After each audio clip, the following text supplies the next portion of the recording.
I have 64 acres out in the Little Applegate, and we grow all of our own food, and so more subsistence farming than market farming. Supporting this measure to keep GMOs out of our valley, specifically because it affects all of our local farmers that are growing crops, whether they're organic or not. I'm a farmer. I'm Chuck Burr with Restoration Seeds. I'm president of the Southern Oregon Seed Growers Association. The valley's too small for a large planting of crops outside the family farmers that already live here. We're already a mile or two from each other, and if you tried to salt in 35 or 40 more crops in a valley that's only 41 miles long from exit 14 in South Ashland to exit 55 in Grants Pass, a crop that requires 4 miles isolation on either side, that's 8 miles. It's physically impossible.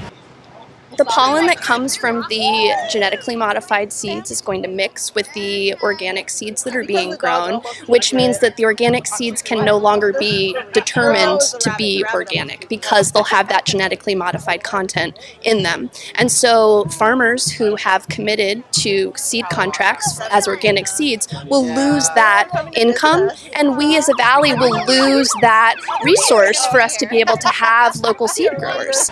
There's no fence I can build to keep pollen from drifting into my farm.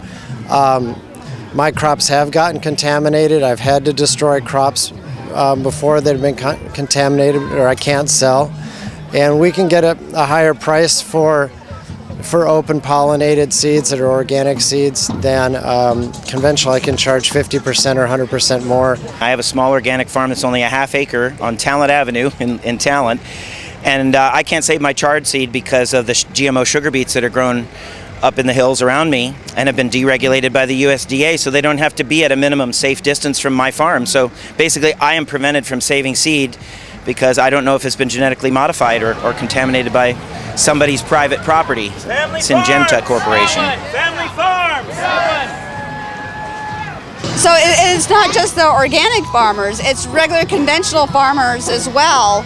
In fact, the farmer that's driving this tractor, he lost his whole wheat crop last year.